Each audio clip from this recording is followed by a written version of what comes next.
This is James Lupton, delighted to be joined with Colin McMillan. Sweet C. Colin, how are you, mate? Not too bad at all, James. All good, thanks. Good stuff. Thank you for joining me today. I want to take you through a little journey of your boxing career. Do you remember the first day you entered the boxing gym and why you did that? Yeah, I think I kind of like a couple of my mates up however, used to go to Barking Amateur Boxing Club, and a few of us were sitting around the wall one time. We said I was going to try and come along. At the time, I used to watch Muhammad Ali on TV and that, so I thought, well, let me try boxing. So I went down to my local gym in Gascoigne Estate many years ago, and yeah, from there I got the bug. I walked into the gym and it was everybody was there hard at work, the smell of sweat, and everybody doing their own stuff, and everything then I was kind of hooked. You mentioned there you got the bug and you was hooked. How soon into starting boxing? Was it after the first session? Was it after a couple of weeks? Because boxing, it's not an easy sport to go back to the gym. It's not something that you go in there and you mentioned the smell and the sounds and everything else. It stays with you for a long time. And it's something that a lot of kids will turn around and go, it's not for me. Why was it for you, and how soon did you know it was for you? I think pretty soon because like I was always pretty sports orientated. I always loved sport, football, athletics, basketball, table tennis. I used to play all kind of sports like that, and I think what really kind of like got me for boxing was like it's the individualness of it. You don't rely on anybody else. You've got to put the work in, and like anything, I always say to young kids now, even something like skipping. When you first start, you can't do anything, but you start practicing, you gradually start getting better. And it's the same thing if you're boxing technique. Initially you're not great, but day after day, week after week, you see the improvement, and it kind of hooks you.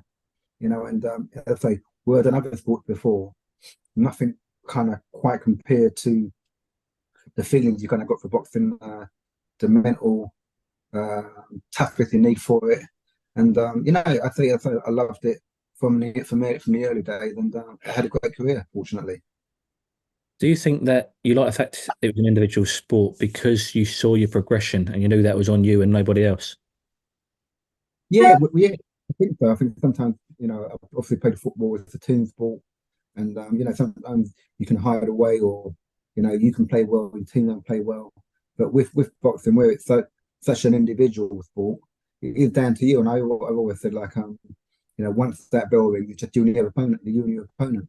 You know, the referee can have a little factor in it, but ultimately, the majority of the time, the best man wins. So that's what I loved about it, and I didn't have to rely on anybody. And if you put the work in, hopefully you should get the results. Let's talk a little bit about your amateur career. 60 odd fights you had as an amateur. You always said in interviews before that you felt like you had a pro style as an amateur. Did you always have that on your mind when you was competing as an amateur, that you felt like you was better suited to the pros and that you would always just prefer to turn over? Yeah, I think from very early on, I'd say I used to love Muhammad Ali and then Sugar Ray Leonard. They were my kind of two inspirations in that. And from early on, I wanted to kind of follow their footsteps, kind of go to the Olympics, get a gold medal, and turn pro. That was the plan. So I think those were the guys I kind of like looked up to, and I think my style was similar in a little way to what they how they boxed. The noble art of self defense, hitting and not getting hit, and that using your brain. That's what really kind of got me, and yeah, I kind of like carried on from there really. You mentioned that obviously those were your role models and the reason you got into the sport. How did it feel for you to be a role model to other kids growing up watching you when you boxed? Because like you mentioned, you had that slick style. You was hot stuff when you was coming through in the early 90s. You're a very popular fighter. How did you feel about being a role model? Um, it was nice. I mean, I was quite lucky. I think it's my fourth or fifth fight. I was on a program called Henry Cooper's Golden Belt, which was televised on Channel 4 many years ago. And like from that, I think Henry picked me out as boxer of the night, and I thought I would have a good career. So from quite early on, I think people were looking and saying that I had a bit of potential. And yeah, unfortunately for me, it kind of carried through. And as I say, I think I've been fortunate. There've been loads of British fighters too I've looked up to, and hopefully if I can kind of go out there and people can say, oh, I like his style or I like what he does, or stuff like that. It's always nice, actually, I think that's the whole idea of you've got to try and have your career, but at the same time, if you can try and open the door for other young kids and that to kind of follow through, that's part of the beauty of it. No, absolutely. You came through in a very good time for British boxing. There's a lot of big stars around the time that you was fighting. How did it feel to be involved in that mix with those stars? It was great. I mean, it's like the golden era of British boxing. You had like some great fighters like you had like Nigel Benn, Chris Eubank, Michael Watson, Harold Graham, Lennox Lewis, Frank Bruno, Duke McKenzie. So it was a really good time, and I was fortunate to be around there. And when I was flying high, people were looking at for me saying, "Yeah, you're going to be the next big thing." Unfortunately, my shoulder popped out and things didn't go according to plan. But no, it was kind of great to be around at the time. And as I say, back in those days, it was everything was on terrestrial TV, so like BBC One, ITV. So it was it's different now, but like back then it was different where you know your grannies and all the old ladies and that they used to watch boxing and that. So you walk down the street and everybody has seen the fight for the weekend, and it was a different kind of like atmosphere. So I was happy and glad to be a part of it really. I'm quite interested to know your this next question. So obviously you mentioned terrestrial TV. Everybody watched it. Everybody knew about it. Knew the results. Do you feel that was more beneficial for fighters to be on terrestrial TV than it is today on, say, pay-per-view, etc., even though it's more probably financially beneficial these days?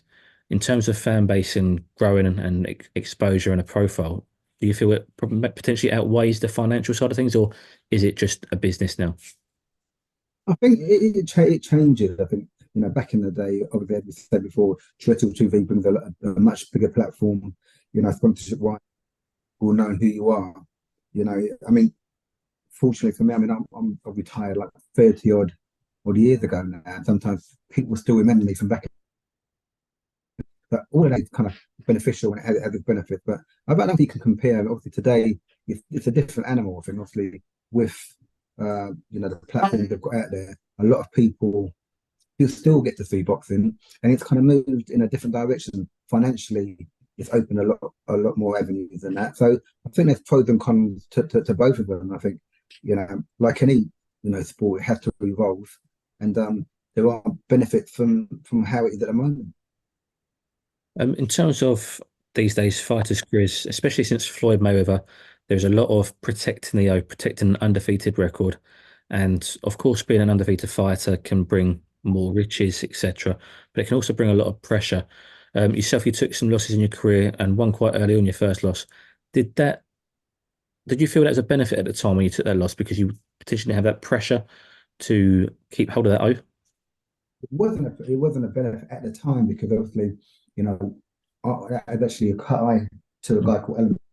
I beat him twice in the amateur, and obviously during that fight we had a clash of heads, and obviously they stopped the fight and it went down as a loss, even though I didn't feel it was a loss. It went down as a loss, but in a way it was difficult because when I kind of come out of contract with Terry Marsh and was trying to find another promoter to take you on board. As far as they were concerned, you were a beaten fighter. You had a loss, so it is quite difficult. And sometimes back in the old days, you can win and you can lose. As long as you learn and improve and in a good fight, eventually, the cream will rise to the top, and that's the way it should be. But unfortunately, as you said before, there's so much emphasis on an undefeated record that people are scared to take those kind of fights. I think it's kind of great when you see, young fighters, fighting each other, but at the same time, from a business perspective, you've got to try and make sure that fight is worthwhile, for you at that particular point. I know early on in my career, when I think after I had the cut eye injury, I was managed by Terry Marsh, and we were both with the World Sports Corporation with Ambrose Mendy and that. And after the injury, they were talking of me fighting a guy called John Davison, and I was the one. I turned the fight down. I said, you know what, just come out from a long injury.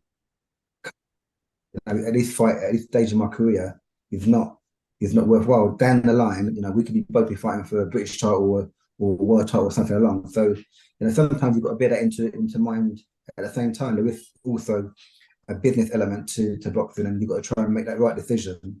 that you do get, the right kind of ground, do their fights where you can kind of like you can learn, and it's good for the public. It's not always about undefeated, but at the same time, you want to try and make sure from a financial perspective, you do things the right way and you maximize your potential. Absolutely. You mentioned there about a British title. You was British champion. That's, I think, your first professional title you picked up. And how did it feel to become a champion? For me, it was really great. I mean, obviously, as an amateur, I was London champion. I got to the ABA finals twice, and both times on split decisions and that. Both of us, I thought I'd done enough, but I didn't get the decision. So for me to, go out there and become a professional champion, it was great. I think, those kind of things, when you're a champion of Britain, it's something no one could ever take away from you. And it's something which I was really, really proud of. I thought a guy called Gary Daru, who at the time was a big puncher, and I think a lot of people thought I weren't going to come through that fight. So it was nice to win that fight, and as I say, make your mark in history as a British champion, and obviously from there it was a springboard to go on to other things. But like no, it was something which was one of my most special memories. I think I'm right in saying you defended it right and you'd won it for keeps. You defended it three times and was victorious three times, and you've managed to keep hold of that belt. Not many people do that these days. For you, was it a personal highlight of your career, but also something that you really wanted to do to keep that belt? Yeah, absolutely. I think the Lonsdale belt is always, it's a belt steeped in tradition, and that people love the Lonsdale belt. It looks really lovely. Fortunately, I think I've got two Lonsdale belts because I was given one when I regained the British Championship, 5 or 6 years later. So I managed to kind of keep two. But like, it's a lovely belt, and back in those days, that was the traditional route to follow. The British Championship, then the Commonwealth or European, and from there you hopefully try and get a world title. I think now there are a lot more titles at stake, and people or promoters take a different kind of route. But as I say, you've got to try and move with the times, and if that's the way things kind of go, it's nothing wrong in another belt, but it's nice, the old traditional way, which when it was done, many years ago. Absolutely. Boxing can be a journey and a roller coaster of highs and lows. You experienced that yourself. Let's first of all talk about the high of becoming a world champion. What was that feeling like when you had your arm raised and you'd reached the pinnacle of the sport? No, I think winning the world title when I beat Mauricio Stecker back in 1992 was the highlight of my career. I mean, as a kid, that's what you dream of, becoming a world champion. For me, it was, doubly satisfying because, as I said before, my aim was to follow in the footsteps of Muhammad Ali and Sugar go to the Olympics and get a gold medal. And I never got to go to the Olympics. I was in the Olympic squad, but Dave Anderson, who beat me in the national finals, he went instead. So fighting someone like Mauricio Stecker, who actually went to the Olympics, he got a gold medal, and he was also boxer of the tournament. So for me, it was in some way a kind of payback for not winning, not going to the Olympics. I beat someone who went to the Olympics and got a medal, so it was doubly satisfying for me to beat him and become world champion. I kind of like ticked off, not two boxes, but it kind of like made me feel better that even though I did actually go, I fought somebody with a former Olympic champion. So no, it was great, and I say becoming a world champion is another, legacy which you leave behind, and to go out and say, even though there are different versions of the world championship, to go out and to become a champion, a world champion, it's a great achievement, which I'm really really proud of. And after all the hard work and all the people who helped me get there, it was kind of great for all of us. I mentioned with the highs come the lows, and you experienced that in just the next fight where you lost the world title in your first defence, and it was again through injury. Like your first loss with the cut over your eye, this one was your shoulders dislocated. Some really, really hard luck for yourself in terms of injuries with your losses. And you sort of suffered with that injury going forward for the rest of your career. How disappointing, how frustrating, and was that your biggest low of your career? Um, yeah, I think so, because obviously, like, I had a a unique kind of career. Done things a little bit different with regard to the management side of it and everything else. And you get to a position where you think, okay, you've done the hard work, and there were big fights on the horizon. I think I had Kevin Kelly was out there, and we were trying to get a fight with Paul Hodgkinson, who was the WBC champion. Some big paydays and everything else, and everything looked, within touching distance. And then obviously during the Palacio fight, my shoulder got dislocated. I lost the fight, and it was all everything changed. From that moment, it changed, and I had to try and fight my way back. But it was never quite the same after that injury, and obviously it kind of cut my career short. But unfortunately, such is life. When was the first time you contemplating retirement? Um, I think when I done when I done the injury first time, like when you're quite young and everything else, you think to yourself, all you've got to do is do the rehab, work hard, back in the gym, developing the muscles and everything else. But as I was, coming back into it, it's harder to do, physically and mentally, because there was an injury. I think it kind of like it's something called subluxation, when it actually comes in and out the actual bone, which that happened a few times. So, bit by bit, it does dent away at your confidence that it's not 100%. So I think I had a couple of operations. I had a pin put in, a metal pin put in, which didn't work. Then I went to America, which had microsurgery, and that was a lot better. After it was there, I could tell myself that I wasn't quite the same fight. I lost, that kind of instinctiveness when I was throwing my shots, and at that kind of highest level, those little things, make a difference. But I think I still had a lot of belief that I could go out there and regain a championship and do the stuff. But in reality, I say after the injury, it was a tough kind of road. And I think when I lost to Paul Ingle in a British title fight, obviously I knew it was going to be such another double hard fight to kind of get back to where I was. So that was for me the final decider to kind of call it a day, really. Did you struggle with retiring? I think a lot of fighters thought I was quite lucky because I've always said to young kids, and that one, the most important thing is my parents that we try and get an education, because the sports people, there are a lot of good sports people who don't make it for whatever reason, for injury, or whatever. So fortunately, I always had a decent education to kind of fall back on. So I was quite lucky in that respect. And when I retired, one of the guys who used to sponsor me while I was fighting, he had a nightclub, and I left the boxing, and I went into nightclub promoting. I'd done that for 4 or 5 years, and that was kind of good because I had something to fall back onto and kind of keep me, keep away from boxing. I think you see so many fighters who walk away and then come back into it, but I found something which kind of like I enjoyed doing.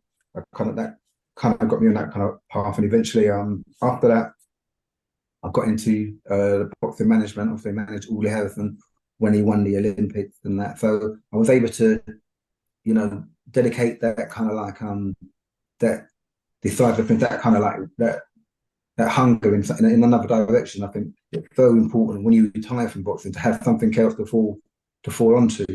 You kind of like you give up so much in boxing, but when it becomes you everything, and for a lot of fighters, it's very, very difficult to deal with that, because when it's gone, your whole being is kind of like is not destroyed, but it's hard, and I think you always I do, as I say, not now. I'm mentoring a couple of fighters, and sometimes it's about trying to prepare them for when there is no boxing anymore, when you need to fill that void with something else, because as I say, when you are fighting, it's all consuming. That's all you're thinking about, and if you're not careful, when it's no longer there, it can affect you if you're not careful. Absolutely. You mentioned, obviously, there's a few times in your back end of your career where you sort of thought about retirement since that injury happened in the first time in your first defence. Do you feel you continue your career potentially because there was that potential clash with Prince Nassim Hamed and the potential payday at the end of that? Yeah, I mean, to be fair, I always thought after, when the injury initially happened, I always thought, as I said before, that you're gonna start working, you've got to do the rehab, it's gonna take time, but eventually I'll be, back to how I was, and after, after that happened, I was gradually getting better, the fights were getting better, it felt stronger. And that was the end game. I mean, myself and NAZ, we sparred years ago when I think I was fighting for the British title. He was still an amateur. And we had a little spar when I went to Sheffield to train down there. And I always thought one day down the line we might meet again. And obviously, like when I had my injury, he came through after beating Steve Robinson. And yeah, that's the fight we were trying to get. And I always fancied the fight because style wise, we started together years ago, which doesn't mean too much, a long time ago. But I always fancied the fight, and yeah, it would have been a good fight. But he's an exceptional fighter himself. You mentioned you sparred, I think it was just a body spar. You mentioned he was an amateur, you was at British title level. Could you see his potential and what he could potentially go on to achieve as an amateur? Yeah, I mean, when we sparred, we kind of like it was good. I mean, obviously, we had Harold Graham down there, Johnny Nelson, a few other fighters on that. And as you said, they do body sparring, so it's slightly different to what we do normally. But from that time, he was very confident, and we had a really good spar. So I thought, oh, this guy, I have to watch this guy. We at the time, I was fighting for the British, and he was just an amateur still, so he was different in a way. But I thought, yeah, this guy's got so much potential. I'll have to watch out for him in the future. And he went on to become a great fighter. You mentioned, obviously, that spar there. Sparring is where fighters learn. They learn in the gym through sparring at whatever level it be, whether you be coming through as a prospect yourself or at the world level when you're getting these younger fighters coming who are hungry to keep you on your toes as such. Tell me some of your best spars you've had and who they're with. Decent sparring partners. Jimmy McDonald was a good sparring partner. Duke McKenzie, we had some real good sparring with Duke because he was really technically, very, very good. Yeah, those were I think those were real good sparring. I went to America, I sparred with a guy called Kelsey Banks, who was the world amateur number one. So I sparred with him. That was kind of good. But I think you can learn so much from so many different people. You can take something and as I like to think, sparring's all about learning. When you go in there's different types of fighters, and you can learn different things from different opponents. So that's what I try to do. But let's say maybe Julian McKenzie was a free weight world champion, and we had some real good spars. So yeah, I was quite lucky in that respect. As I mentioned, that's where you will sort of learn bits and pieces and things like that. You've mentioned earlier you mentor a few fighters, HAMZAH, SHEERAZ, Umar Khan, Billy Adams, to name a few there. For yourself, from your career, is there one piece of advice that you give those guys for their careers now? Um, I think everybody's different because and that's one thing. You can't treat every fighter the same because they're all built differently, their makeup differently, their journey's going to be different. But for what I always try and say to all of them, you've got to try and maximize your potential because you've only got one career. You know, everybody else around you, your managers, your trainers, you know, they can kind of get somebody else, but you've got to make the right decisions for yourself because, and that's one thing I can always say. I'm really fortunate of I kind of the path which I took. I made all the decisions. I had an advisor called Jonathan Rendell who was, he was kind of great, really good, and like helped me tremendously in that. But ultimately, I always made my final decisions, and I can live with that because I don't have no regrets now. After my career is finished and that, every decision I make, every opponent I said yes to or path I decided to take was the route which I made. And I think there's nothing worse than kind of going back and looking back over your career and thinking, oh, I'm blaming my manager, I'm blaming this person, I'm blaming so and so. And to have no regret, it's so important. You've got to try and go out there and try and make the right decision, get the right people around you, make the right decisions, and give it your full potential. There's nothing worse in life than growing up and saying, I could have done this, I could have been this. We've got to go out there and you've got your opportunity. Don't have no regrets and kind of go on and make the most of it. Absolutely. Just finally, last question, Colin. In terms of your current situation. I mean, it's obviously mentoring a few guys. You do a lot of charity work. What are your future goals and ambitions now? Obviously 30 years after retiring from in the ring, you're obviously still involved in some capacity in boxing. But what gets you up in the morning? What drives you still now to this day? No, I think I'm quite lucky that I've got a nice kind of involved in it, but not too heavy. As you say, I do a couple of charity events a year, raise the money for. I've got my own charity. We go into schools, put programs in schools for various kids with disabilities. So that's kind of like really rewarding. That's lovely. And I'd say with the academy that's been going now for about 13 years, it's something which I love to kind of keep it kind of going, keep on working on that. And it's great to see young people kind of coming through and people who, disabilities or whatever, trying to get involved in boxing too. That really, it's nice when that happens. And so with the mentoring side, it's nice for me to work with people like HAMZAH, SHEERAZ, Umar Khan, Billy Adams, all very good fighters who are starting out their journey. And for me, that kind of like keeps me happy, involved in it, and trying to. I'm along with their journey now, and trying to, if I can, give them some advice, give them be part of their journey, and try and give them encouragement to do the right thing, to make the right decisions, so they can fulfill their potential and hopefully kind of go on to become, world champion. That's the end game. For me, that's what kind of drives me on now to be involved with those kind of guys and see them do well and come out with boxing with their health intact and hopefully financially secure. Fantastic. Well, Colin, I want to thank you very much for your time. It's been a pleasure speaking to you. No, well, Dave, good luck and yeah, thanks for having me. Take care. No worries at all. Thank you. See you later.